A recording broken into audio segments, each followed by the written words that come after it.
นอกจากหัดถ่ายอินเทียได้บ้ากิ๊บเป็นคนชอบดื่มกาแฟนะแต่ว่าที่ผ่านมาก็ไม่ค่อยได้ถ่ายรูปที่คาเฟ่เท่าไหร่เรียกว่าไปแล้วก็จะเอาแต่กินอย่างเดียวแต่สนุกดีนะเราจะฝึก direct นางแบบยังไงหันหน้ายังไงมีมุมมีท่ามีโพสอะไรว่าไปกิ๊บก็เลยไปถ่ายรูปคาเฟ่มากับเจ้าตัว Sony A7C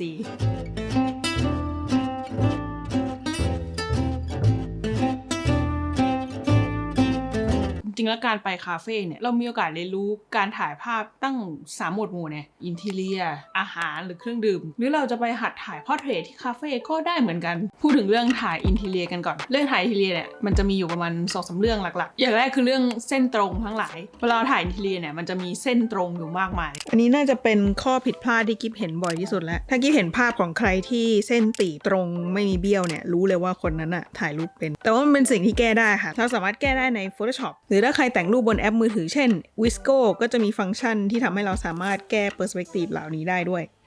เรื่องที่2ก็คือเรื่องมุม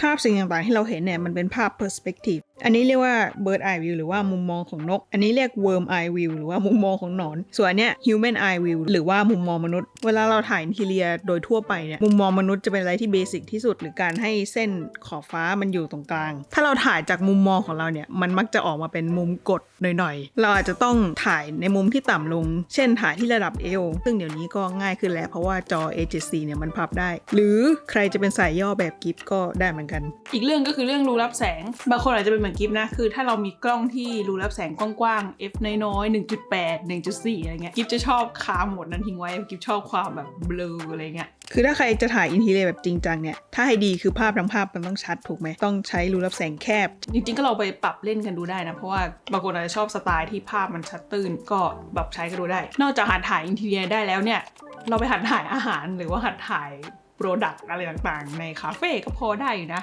เราจะใช้รูรับแสงกว้างๆเพื่อให้หน้าชัดหลังเบลอก็ได้หรือเราจะใช้วิธีกดมุมกล้องลงเพื่อให้โต๊ะกลายเป็นฉากหลังของเราก็ได้เหมือนกันอีกอย่างคือใส่พร็อพเข้าไปคือเรามี subject หลักของเราเป็น primary subject แล้วเราก็จะมี secondary subject หรือว่า prop เสริมต่างๆมาวางรายล้อมแล้วเราก็สามารถเอามาจัดองค์ประกอบต่างๆได้เช่นลองจัดเป็น S curve การสร้างเส้นนำสายตากด3ส่วน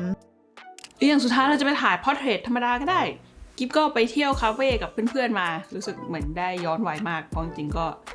เลยวัยคาเฟ่ของปิงไปพักนึงแหละกิ๊บเป็นคนชอบถ่ายรูปเพื่อนตอนเผลอเพราะรู้สึกว่ามันดูเป็นธรรมชาติดีทีนี้ด้วยความที่กล้อง A7C มันมีออโต้โฟกัสที่เร็วมากมันสามารถจับลูกตาของเพื่อนๆกิ๊บได้แบบรวดเร็วมากมันก็เลยจะช่วยให้เราไม่พลาดช็อตสำคัญภาพทั้งหมดที่กิ๊บมาโชว์เนี่ยเป็นภาพที่กิ๊บใช้ A7C หมดเลยปกติกิ๊บไม่ค่อยชอบพกกล้องไปไหนมาไหนนะถ้าเกิดว่าไม่ได้ไปเที่ยวหรือว่าไปทำงานรู้สึกว่ามันยุ่งยากชีวิตไปนิดนึงแต่ก็อย่างที่ทุกคนทราบ A7C เป็นกล้อง full frame ที่ตัวเล็กมากเพราะงั้นก็เลย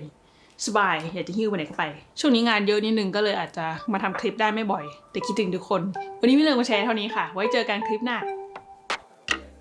นี่กิฟใช้ม่านม้วนกิฟใช้ม่านม้วนเป็นฉากหลังวันนี้ดีนะง่ายดี